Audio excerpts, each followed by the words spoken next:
When was the first time you came to Hungary? Oh, my relationship with Hungary goes back a long time, and I first came to Hungary in 1982 with my future wife, and I lived here for 3 years, from 82 to 85. And during that period I did all sorts of things. I was teaching English, I was writing advertisements for Hungarian companies that wanted to advertise in the West, and had quite a few other things going as well. So like most Hungarians then, I had several jobs. I'd always studied the socialist communist economies, so that was sort of what I did as an undergraduate and as a postgraduate.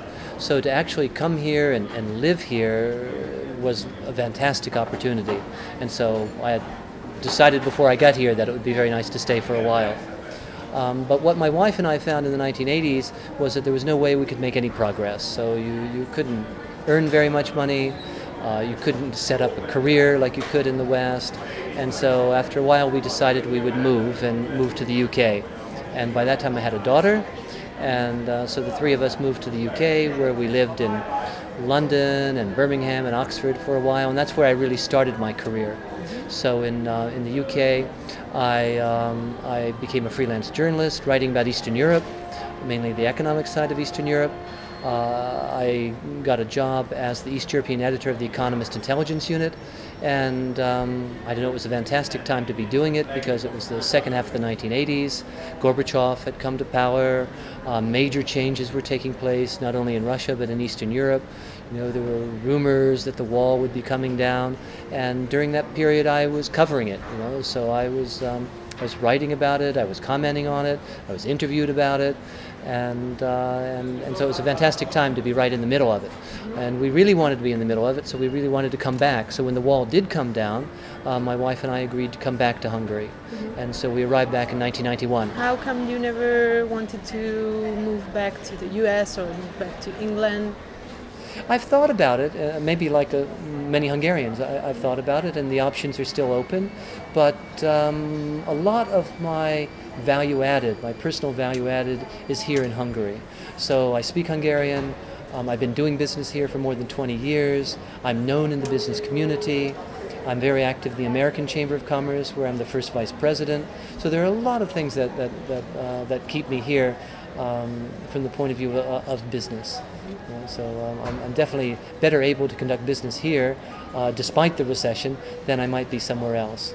And perhaps at my age, it's a very big step to go abroad and to try something in another country. But I'm not ruling it out.